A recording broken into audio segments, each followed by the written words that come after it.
Joy's in Streatham. Morning, Joy. Good morning, James. How are you? I'm very well, thank you. How do you see this ending then? Look, I'm hoping it ends with Israel and America both getting a bloody face. I really do hope so. The notion that you think is acceptable, okay, we're just going to bomb your country and we'll take whatever we want. We'll install who we want.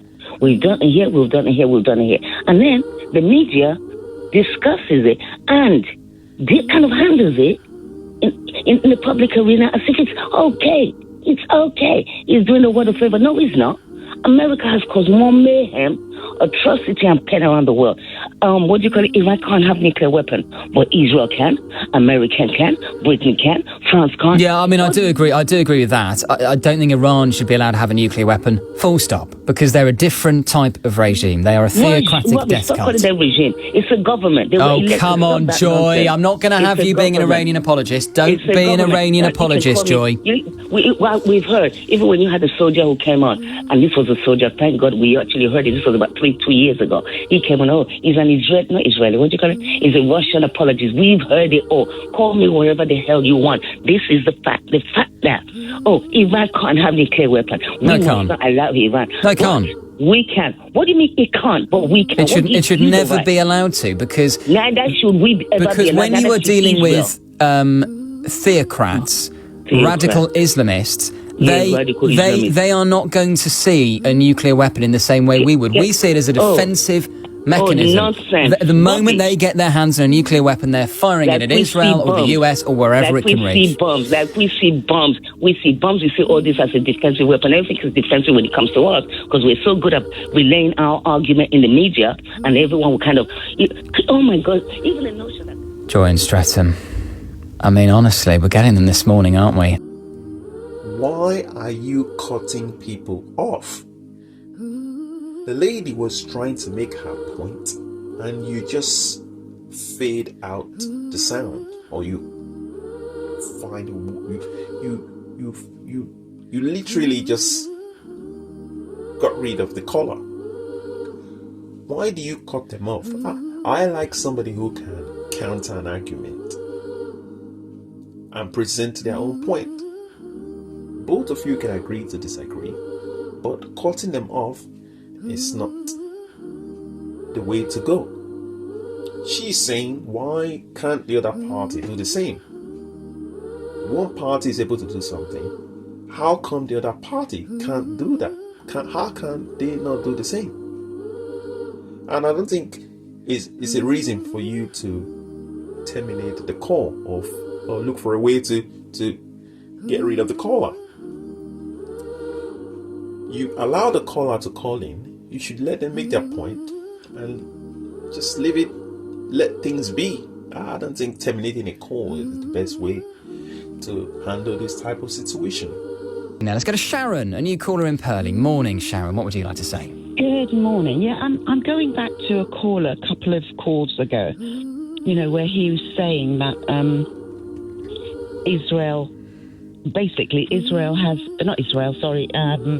Iran has a right, just like any of those others, to have nuclear weapons. You said, well, if that's in the hand of Iran, like Iranian people, like what you were saying was very racist. It's like dehumanizing. How was it racist? I know exactly what I said. I said the Iranian regime is a theocratic death cult. Well, so is Israel. No, it's not. I mean, Iran has actually struck a place called Dimona, which is where Israel has its largest nuclear facility. It's a secret nuclear facility which has been bombed. Israel has nuclear weapons for defensive purposes because it is surrounded by people and nations and proxies who want to see it wiped from the face of the earth. There was a clock in the centre of Tehran counting down to the day that the Ayatollah Khamenei prophesied that the state of Israel would be destroyed. They want to use a nuclear weapons. Fake state. That is a fictitious state. Oh, for goodness sake. Sharon, new caller in Purley. Third time this hour I've just faded someone down because I can only take it so much. Do you know what I mean? Sharon, thank you, I think. Here you go again. You've terminated another caller. I don't know if I should say with mainstream platforms, you always get this type of things.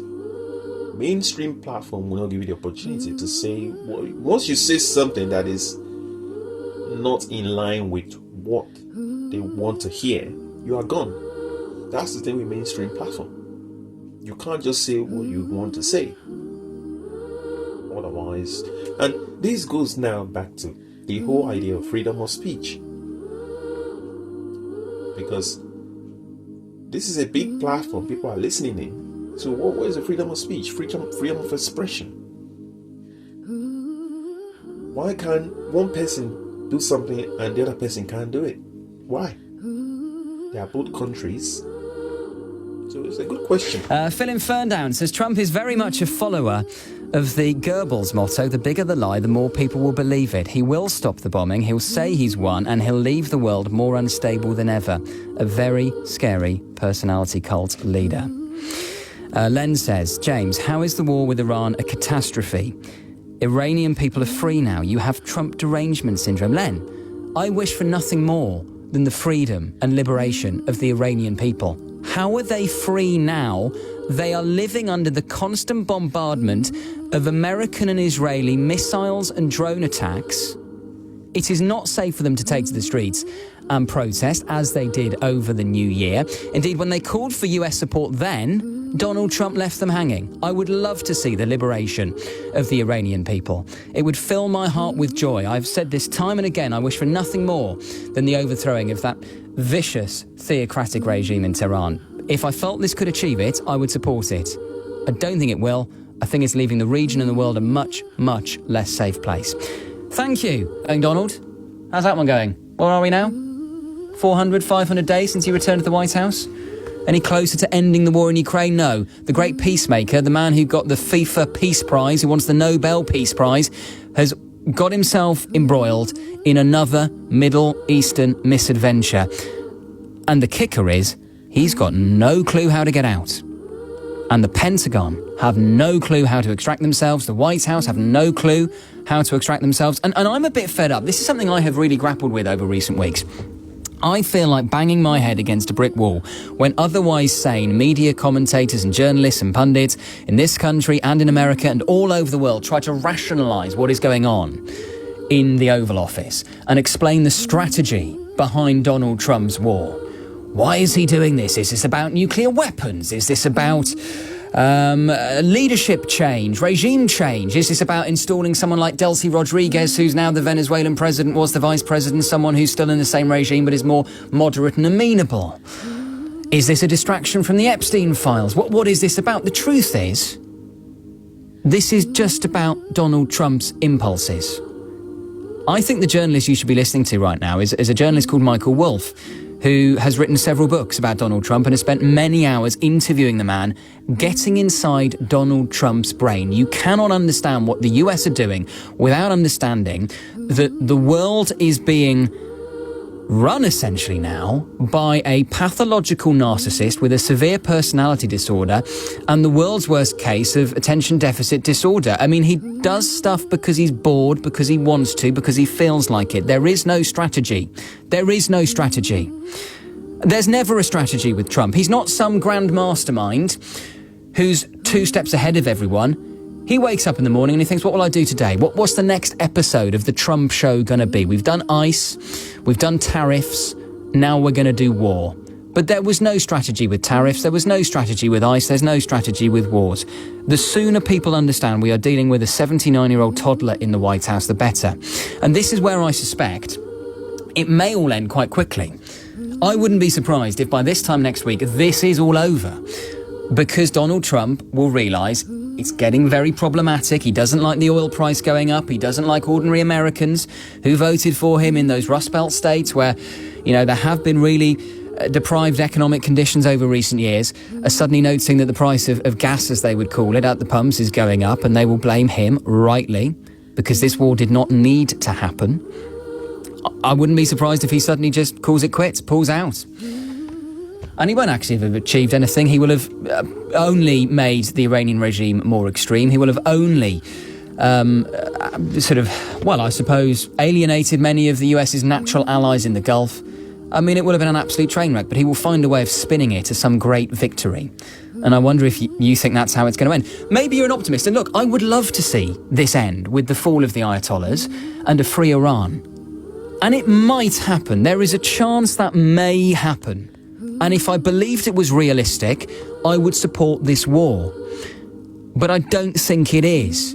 And unlike any other war in US or you could say world history, there is no plan. There are no war aims. There is no strategy. There are no objectives. Why?